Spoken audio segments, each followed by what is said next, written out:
والنار الياسين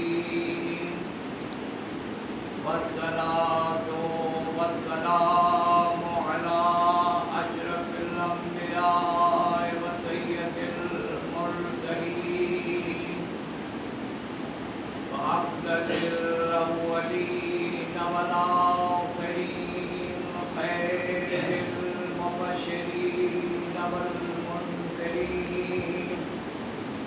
بعثه رحمة للعالمين المخاطب بطه وياسين سيدنا ونبينا وطبيب نفوسنا بالقاسم محمد اللهم صل على محمد وآل محمد آله الطيبين الطاهرين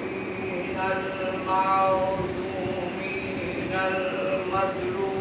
المظلومين لا سيما على الحسين الغريب الشهيد المظلوم المذبوح من القضاء والمسلوب بالعمامة والرداء القتيل الأطشان والسليب العريان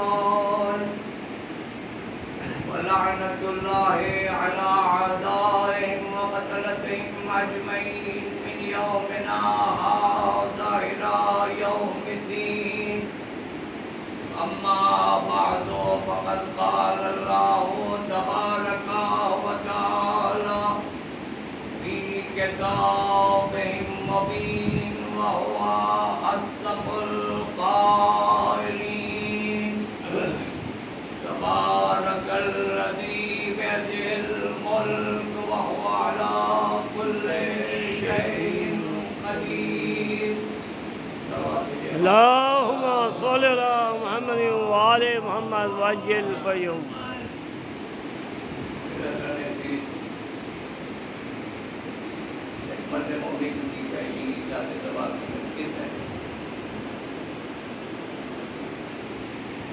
اسلام ایک مکمل نظام حیات ہے جو پوری عالم انسانیت کے لیے آیا ہے، جو انسان کو یہ بتانے کے لیے آیا ہے کہ تمہارے مقصد زندگی کیا ہے۔ پروردگار عالم نے انسان کو اشرف مخلوق بنایا ہے، یہ جمادات سے بھی افضل، نباتات سے بھی افضل، حیوانات سے بھی افضل ہے۔ پوری کائنات کو، پورے عالم کو جو انسان نے بنایا تو وہ انداز ایک تھا، اور جب یہ انسان کو بنایا وہ انداز ہے۔ وہ جو کن فیکون کی جنبش میں پورے عالم کو بنا دے چاہتا تو پھر انسان کو بھی ویسے ہی خلق کر دیتا، مگر قرآن گواہ ہے کہ جس ترتیب سے، جس سلسلے سے انسان کی خلقت ہوئی ہے، چاہے وہ جناب آدم کی خلقت ہو یا اس کے بعد قیامت تک پیدا ہونے والے ہر بشر کی خلقت ہو، وہ انداز، اس کا تذکرہ قرآن مجید میں یہ بتا رہا ہے کہ سب کا خلق کرنا اور ہے، انسان کا خلق کرنا اور ہے۔ اس لیے کہ بنیادی طور پر انسان کو یہ احساس پیدا ہو جائے کہ اس کا اصل مقصد زندگی کیا ہے۔ اس لیے کہ اگر کوئی انسان ہے، خدا نخواستہ کوئی ایکسیڈنٹ ہو گیا راستے میں کہیں، کچھ دیر کے لیے وہ انکانشس ہو گیا، بے ہوش ہو گیا، اب جب اسے ہوش آئے گا تو پہلا اس کا سوال یہ ہوگا، جب دماغ کام کرے گا، کہ ہم ہیں کہاں؟ اور پھر دوسرا سوال یہ ہوگا کہ ہم یہاں آئے کیسے؟ اگر فرض کیجئے جسم اس کا سالم ہے، دماغ کام کر رہا ہے، اور جب وہ انکانشیس تھا، کانشیس آیا، ہوش میں آیا، تو پہلا سوال وہ سراؤنڈنگ کو دیکھ کے یہ کہے گا کہ ہم ہیں کہاں پر، تو پھر کیا ہوا کہ ہم یہاں آئے۔ اور تیسرا سوال یہ ہوگا کہ اب ہم جلدی سے اپنی منزل پر کیسے پہنچ جائیں۔ بنیادی طور پر نفس سے سوال ہے محمد اللہم صلی علی محمد وآل محمد، یہی سوال ہوگا کہ ہم یہاں آئے کیسے، کیا ہوا کہ جس کی وجہ سے ہم سڑک پر پڑے ہوئے ہیں، کہیں گرے پڑے ہوئے ہیں۔ اور پھر تیسری کوشش اس کی یہی ہوگی کہ ہم جتنا جلدی ہوگی کیسے اپنی منزل پر پہنچ جائیں۔ دین یہی آواز ہے صلوات محمد اللہم صلی علی محمد وآل محمد، دین یہی آواز دے رہا ہے کہ اے انسان تم اپنے وجود کو سمجھو، لقد خلقنا الانسان فی احسن تقویم، ماسٹر پیس تمہیں بنایا۔ اگر غور تو یہ کرے کہ جو پیڑ ہے کچھ ایسے ایسے 200-400 برس کی زندگی پائے ہوئے، جانور ایسے ہیں کہ جن کی عمریں بہت لمبی ہیں، پتھر پہاڑ کب سے ہیں کب تک رہیں گے، لیکن یہ انسان اس کی ایج کی لیمٹ اب کورونا کال کے بعد تو لیس دین 100 برس جو زندہ رہ گیا بڑی بات ہے۔ تو یہ جسے سب سے کم عمر دی ہے، جو عمر کے اعتبار سے بھی سب سے کم ہے، اشرف مخلوقات، اور جہاں تک طاقت قوت جسامت کی بات ہے تو اس سے بڑے بڑے جانور، ایک ہاتھی ہے، ایک چھوٹا سا بچہ ہے جو اس کے اوپر بیٹھا ہوا اور اس کو کنٹرول کر رہا ہے۔ بھئی اگر وہ صرف پیر چھوتے ٹچ کرتے تو دیٹ سے وہ ختم ہو جائے گا، لیکن ہے کیا تو اتنی بڑی ہاتھی ہے اور ایک چھوٹا سا بچہ اس پر بیٹھ کے اس کو کنٹرول کر رہا ہے۔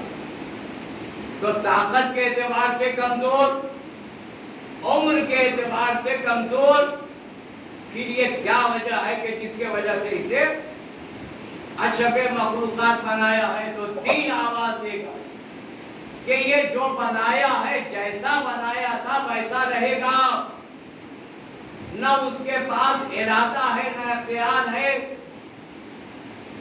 فطری طور پر جو علم دے دیا، جو طاقت دے دی، وہ اس کے پاس رہے گی، لیکن تم وہ ہو کہ تمہاری عمر کم ہے، تمہاری طاقت کم ہے، لیکن تمہیں ایک ایسی نعمت عطا کر دی ہے جس کا نام عقل ہے کہ اگر اس کا استعمال کرو گے تو جمادات بھی تمہارے قبضے میں، نباتات بھی تمہارے قبضے میں، حیوانات بھی تمہارے قبضے میں، دنیا بھی تمہاری ہوگی، آخرت بھی تمہاری ہوگی۔ اللہم صلی علی محمد وآل محمد وعجل فرجهم۔ جناب حضرت کی خدمت ہوئی، 3 چیز پیش کی گئی، جبریل لے کے آئے عقل، حیا اور دین، کہ اس میں سے کوئی ایک چیز آپ سلیکٹ کر لیجیے اپنے پاس۔ جناب آدم نے عقل کا انتخاب، تو حیا اور دین سے کہا گیا کہ اب چلیے سلیکشن تو ایک کا ہوا، جواب دیا ہم جائیں کہاں؟ حکم پروردگار یہی ہے کہ جہاں جہاں عقل ہوگی اس کے ساتھ ساتھ رہنا۔ معلوم ہوا کہ جہاں عقل ہوگی وہاں حیا بھی ہوگی، دین بھی ہوگا، اور جہاں نہ حیا ہے نہ دین ہے اس کا مطلب اور کچھ تو ہو سکتا ہے، عقل نہیں ہے۔ یہی وہ 3 چیز ہے۔ تو انسان کا جو شرف ہے، اس لیے کہ اس نے یہی تو کہا تھا بس ملائکہ انی جاعل فی الارض خلیفہ، ملائکہ کی جماعت ہے، اور اس مقدس مجمع میں اعلان یہ ہو رہا ہے کہ میں زمین پر خلیفہ بنانے جا رہا ہوں۔ تو سمجھ جائیے کہ ہمارا ویلیو کیا ہے کہ وہ ملک جو عرش پر ہیں وہ بھی چونک گئے، اور ماضی ان کے پیش نظر تھا، تو کہا پروردگارا کیا تو ایسے کو خلیفہ بنائے گا، اپنا جانشین بنائے گا جو زمین میں جا کے فساد و خوریزی برپا کرے؟ اور ہم تو تیری تسبیح کرتے ہیں، تیری تقدیس کرتے ہیں۔ معلوم ہوا کہ ملک نے پہلے ہی دن بتا دیا کہ زمین پر آنے والا اس کی حجت وہ نہیں ہو سکتا ہے جو زمین میں فساد و فریضی برپا کرے، بلکہ وہ ہوگا جو عدل و انصاف کو قائم کرے۔ تو اس پس منظر کے پیش نظر یہ کہا کہ کیا تو ایسے کو بنائے گا جو زمین میں جا کے فساد و فریضی برپا کرے؟ پروردگار عالم نے وہاں کو کوئی دلیل نہیں دی، بلکہ صرف اتنا کہا کہ انی اعلم ما لا تعلمون، جو ہم جانتے ہیں وہ تم نہیں جانتے۔ یعنی پہلے ہی دن قدرت نے یہ کہہ کے بند کر دیا زبان کو کہ حکم پروردگار کے سامنے لاجک نہیں چلتی ہے، بلکہ وہ حکم پروردگار ہے کہ جس کے پیچھے معنی ہے، جسے تم اپنی کم علمی کے وجہ سے نہیں سمجھ سکتے ہو، تمہیں عقل دیا ہے۔ قرآن نے کہا سیرو فی الارض لقد کرمنا بنی آدم، اے بنی آدم تمہارے سر پر تاج شرافت رکھا ہے، تاج کرامت رکھا، تمہیں صاحب عقل بنایا ہے۔ زمین تمہارے لیے، آسمان تمہارے لیے، ستارے تمہارے لیے، مختصر یہ کہ جو کچھ بھی ہے وہ سب تمہارے لیے، تم اشرف مخلوقات ہو، تمہیں صاحب عقل بنایا ہے۔ اب تمہیں غور کرنا ہے کہ سب کچھ تو تمہارے لیے بنایا ہے، تمہیں کس لیے بنایا؟ اللہم صل علی محمد وآل محمد۔ سیدھا قرآن کہا وما خلقت الجن والانس الا لیعبدون، نہیں پیدا کیا جنات اور انسان کو مگر عبادت کے واسطے۔ تو جب یہ ڈیسیژن ہو گیا کہ نہیں، ایک ملک ایک بشر بنے گا، مٹی کا بنے گا، اور اب یہ حکم ہوا کہ زمین سے مٹی لائی جائے۔ جناب جبریل آئے، واقعات کے پیش نظر سے اشارہ کرنا، زمین پر آئے، زمین سے پوچھا معاملہ کیا ہے، مٹی کیوں جا رہی؟ کہا ایک پتلا بنے گا، ایک بشر بنے گا، انجام کیا ہوگا؟ کہ اگر اچھا کام کرے گا تو جنت میں جائے گا، برا کام کرے گا تو دوزخ میں جائے گا۔ زمین کام کری کہ جنت کا جانا تو ٹھیک ہے، دوزخ میں جانا ٹھیک نہیں ہے۔ یعنی زمین نے اس دن اپنی بے زبانی میں کہہ دیا کہ مٹی کے بشر کے لیے مناسب یہ ہے کہ اپنے کو تیار کر کے جنت جائے، جہنم میں نہ جائے۔ جبریل واپس چلے گئے، میکائیل آئے، اسرافیل آئے، وہی زمین کی فریاد، واپس چلے گئے۔ اب پروردگار عالم نے اسرائیل کو حکم دیا ملک الموت تم جاؤ، جا کے مٹی لے کے آؤ، اس لیے کہ پتلا بنے گا۔ تاریخ یہ بتاتی ہے کہ وہی فریاد، وہی مناجات زمین نے بھی کی، لیکن ملک الموت یعنی میں تو لے کے جاؤں گا۔ مورخین نے یہ بھی لکھا کہ حتمی حکم نہیں تھا دوسروں کے لیے، اس لیے فریاد پر واپس چلے گئے، لیکن یہ اسرائیل مٹی لے کے گئے۔ تو میں سمجھتا ہوں اللہ نے بھی کہا کہ right person for the right job. اب جب تم مٹی لے کے آئے ہو تو اب یہ کام بھی تمہیں کو دیں گے۔ تو کہا کہ پروردگارہ بنی آدم بہت برا بھلا کہیں گے۔ اللہ نے کہا کہ نہیں، تمہیں پریشان ہونے کی ضرورت نہیں ہے، ہر موت کے پیچھے ہم ایک بہانہ لگا دیں گے۔ یہ کوئی نہیں کہتا کہ ملک الموت آئے لے گئے، ہر آدمی یہ کہتا بیمار تھے انتقال ہو گیا، ایکسیڈنٹ تھا انتقال ہو گیا۔ اصل میں یہ ہے کہ وقت معین ہے، جب وقت پورا ہو جائے گا ملک الموت خود بخود آ جائیں گے۔ اللہم صلی علی محمد وآل محمد۔ بھائی مولا کہتے ہیں کہ نیک عمل میں جلدی کرو، اس لیے کہ وہ جو آنے والا ہے وہ خبر دے کے تمہیں نہیں آئے گا۔ لہذا جتنا ہو سکے تم جو لیمیٹڈ ٹائم ہے اس میں خیر عمل کرتے چلے جاؤ۔ آج یہ امام باڑا مرحوم برابر تذکرہ کیا کرتے تھے کہ میری خواہش کچھ ایسی تھی کہ کچھ ایسا کام کر جائیں کہ ثواب کا سلسلہ جاری رہے، لہذا میں نے اس امامباڑے کو ریفربش کر دیا۔ تو قدرت یہ بتانا چاہ رہی ہے کہ یہ زندگی بڑی لیمیٹڈ ہے، اور دین کو سمجھنے کے لیے کہ انسان اس وجود کو، انسان کی فطرت میں یہ ہے کہ اگر کچھ پا لیتا ہے تو وہ دینا نہیں چاہتا۔ ایک بچہ ہے، اگر اس کو ایک خوبصورت کھلونا دے دی تو ظاہر ہے اسے کلیجے سے لگائے رہے گا، کسی کو دینا پسند نہیں کرے گا۔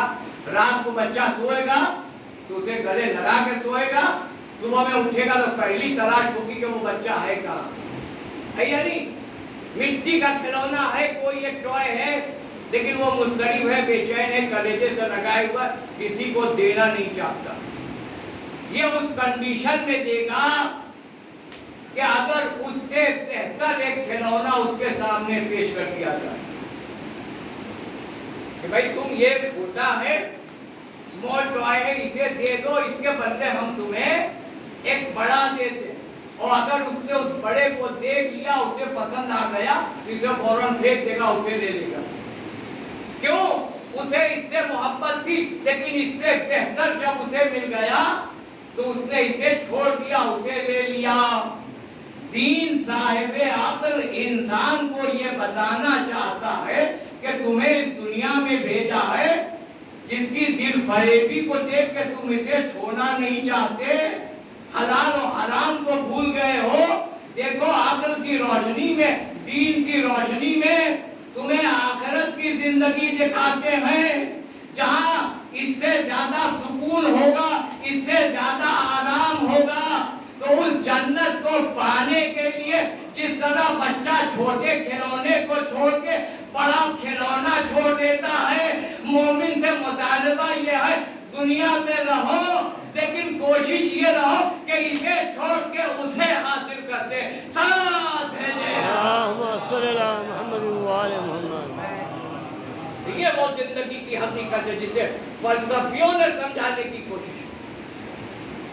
رسل تقریباً 100 برس زندہ رہا، لیکن لاسٹ میں یہ کہا گیا رسل was the philosopher without any philosophy, کوئی فلسفہ نہ دے سکتا، اور وہ بھی اپنی جگہ پر نظریہ باطل تھا، لیکن اس بات کو وہ بھی صحیح تھا کہ جو ٹرینٹی کا فلسفہ اس کے خلاف تھا کہ 1+1+1=3 ہوتا ہے، اور عیسائیوں کا نتیجہ ہے کہ 1+1+3 یعنی عیسیٰ روح القدس اور پروردگار، یہ تینوں مل کے 3 نہیں بلکہ 1 ہیں۔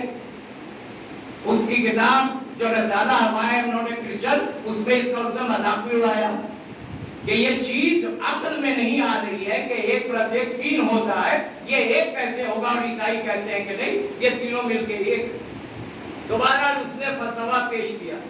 اس کے بعد منزل سائنس کی آئی تو سائنس نے صرف یہ کہا کہ ہم یہ تو بتا دیں گے کہ یہ چیز ہے کیا، مگر یہ چیز کیوں ہے۔ آج دنیا یہ کہتی ہے کہ ڈارک ایج کے بعد اب ایجوکیشن کا ایج آ گیا ہے، لہذا آپ مذہب کی ضرورت ہے، ان سے پوچھئے سائنس نے بتایا کیا ہے۔ سائنس نے صرف یہ بتایا ہے کہ یہ کیا ہے۔ فرض کیجئے کہ پورے کمرے میں اندھیرا ہے، بالکل ڈارک ہے، اور اگر وہاں ایک روشنی آ گئی، جب تک اندھیرا تھا کچھ دکھائی نہیں دے رہا تھا، لیکن جیسے ہی روشنی بلب جل دیا تو اب دکھائی دیا کہ ٹیبل کہاں ہے، کرسی کہاں ہے، کون چیز کہاں رکھی ہے۔ سائنس نے صرف اتنا کیا ہے کہ یہ بتا دیا کہ کون چیز کہاں رکھی ہے، لیکن یہ کیوں رکھی ہے، کس نے رکھا ہے، کس مقصد کے لیے رکھا ہے، یہ سائنس نہیں بتا سکتی ہے۔ یہ تو وہ بتائے گا کہ جس نے پیدا کیا ہے، یا یہ وہ بتائے گا جس کے سامنے پیدا کیا گیا ہے۔ جب مولا کائنات کی تعریف ایک انگریز مورخ نے کی تو اس نے